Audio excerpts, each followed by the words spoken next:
I'm Jamie Latour, and here are the biggest game releases for April 2023.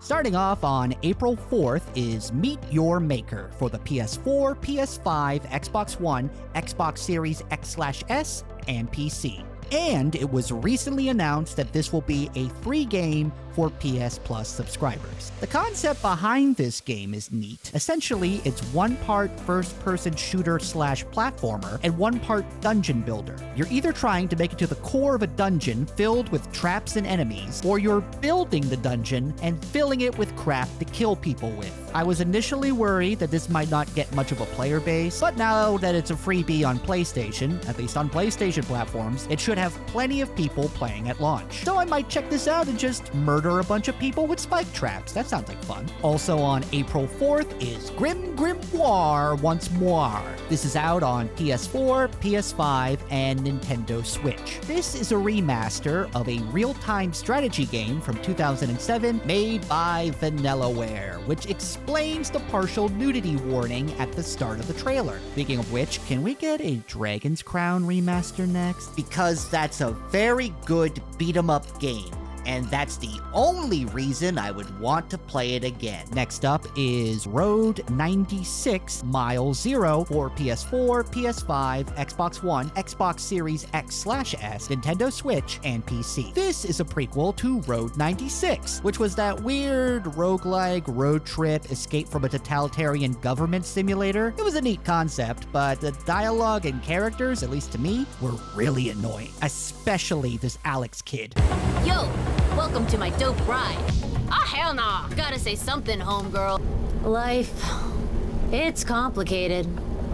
Especially when you're 14 and a genius. If the choice came down to either being a political prisoner or spending time with this kid, I would voluntarily lock myself up in the gulag. On April 5th is Cabaret for PC. That same day will also give you Movie House, the film studio tycoon on PC, where you get to build your own movie studio that cranks out movies that will likely go straight to Netflix. On April 6th, we have Curse of the Sea Rats for PS4, PS5, Xbox One, Xbox Series X/S, Nintendo Switch, and PC. This is an action platforming Metroidvania that also features 4-player couch co-op. So I hope it's good, because games with couch co-op are becoming increasingly rare, because game designers just decided that nobody plays games with their friends in person anymore. Isn't that right, Halo Infinite? You sons of bitch. If you've got a hankering to shoot some stuff in space, Everspace 2 comes out of early access on PC on April 6th as well. Then on April 7th, we have EA Sports PGA Tour for PS5, Xbox Series X/S,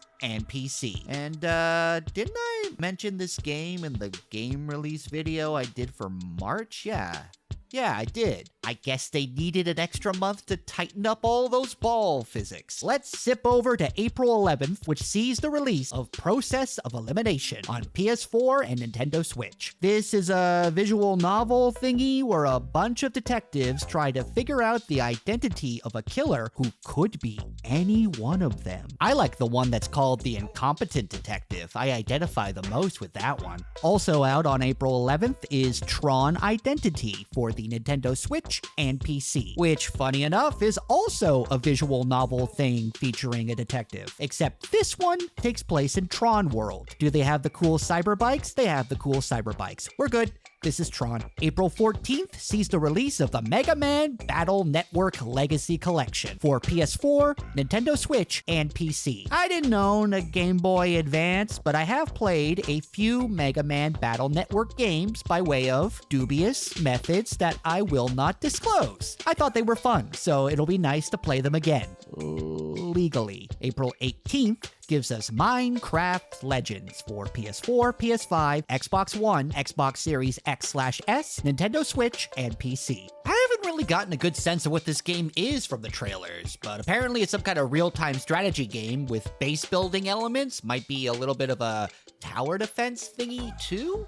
I don't know. They slapped the Minecraft name on it though, so some 8-year-olds will probably play it. Also out on April 18th is The Mage Seeker, a League of Legends story that will be on PS4, PS5, Xbox One, Xbox Series X/S, Nintendo Switch, and PC. Our own Eric Switzer actually has a preview video for this here on the channel, so you should go check that out as well. If you've been wishing for more content with your favorite Ginger Aloy, then good news! On April 19th, Horizon Forbidden West's DLC, Burning Shores, releases on the PS5. Now keep in mind that you can't play the DLC until you've beaten the story campaign of Horizon Forbidden West. And if you're like me, you probably dropped this game the second that Elden Ring came out like a week later. So if you want to see those pretty clouds, I guess we all have 40 hours of robot dinosaur killing to do. April 20th sees the release of Stray Blade for PS5, Xbox Series X/S, and PC. Sadly, this is not a sequel to Stray, so if you were expecting to see a cat swinging a sword,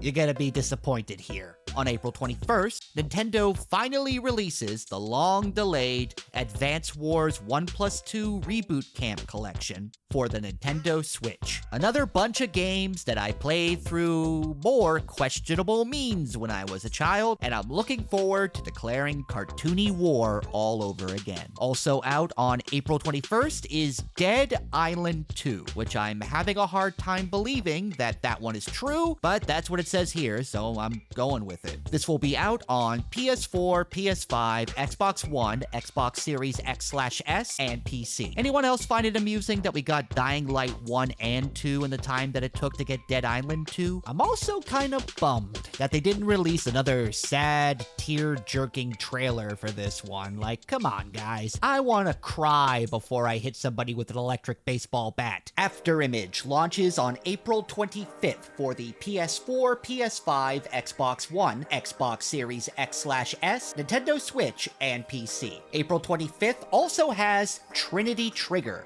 on PS4, PS5, Nintendo Switch, and PC. That is an RPG-ass RPG if I ever saw one. There's yet another game coming out on April 25th as Stranded Alien Dawn arrives on PS4, PS5, Xbox One, Xbox Series X/S, and PC. Judging by some of the early access reviews that I've read, it sounds like RimWorld but with better graphics. I tried playing RimWorld once and it hurt my head. But if it's your kind of thing, then go nuts. Ooh, this seems like it could be a big deal. Honkai Star Rail, the newest free-to-play RPG by the people who brought you Genshin Impact, releases on April 26th for PS4, PS5, PC, and it looks like Android and iOS too. So you can bring all of your pretty anime people along with you on your phone. And if you don't want to play an RPG filled with pretty anime people, there's another RPG on April 26th called Cassette Beasts that launches on Xbox One, Xbox Series X/S, Nintendo Switch, and PC. Looks like an old school Pokemon-like RPG. That could be fun. The Last Case of Benedict Fox comes out on April 27th for Xbox One, Xbox Series X/S, and PC, and it will be available on Game Pass. I like the look with all the demons and stuff, but that name is a bit of a spoiler, isn't it? I mean, I hope they didn't want to do a sequel because I don't think you could have two Last Cases. Bramble, the Mountain King, is out on April 27th for PS4, PS5, Xbox One, Xbox Series X/S, and PC. It's a creepy adventure game with monsters taken from Nordic folklore, and look at the schnoz on that troll. Mail Time comes out on April 27th as well for PS4, PS5, Nintendo Switch, and PC. It's a cozy little game where you deliver mail. I also went on the Steam page and it describes this game as cottagecore. And then I fell down an internet rabbit hole where I discovered there was also cottage gore and goblin core and grandma core. And that was about the point that I decided that was enough internet for today. And April is arguably saving the best for last, as April 28th sees the long-awaited release of Star Wars Jedi Survivor for PS5, Xbox Series X/S, and PC. Fallen Order was a pretty good first attempt at a Star Wars Dark Souls game, but it had a few rough edges. So I'm hoping Survivor turns out good, and it will continue to inspire EA to release single-player games that aren't filled with useless nonsense. But who am I kidding? They're probably going to find a way to shove a battle pass or a microtransaction store into this game. For more gaming news and guides, check out thegamer.com. Thanks for watching, and we'll see you next time.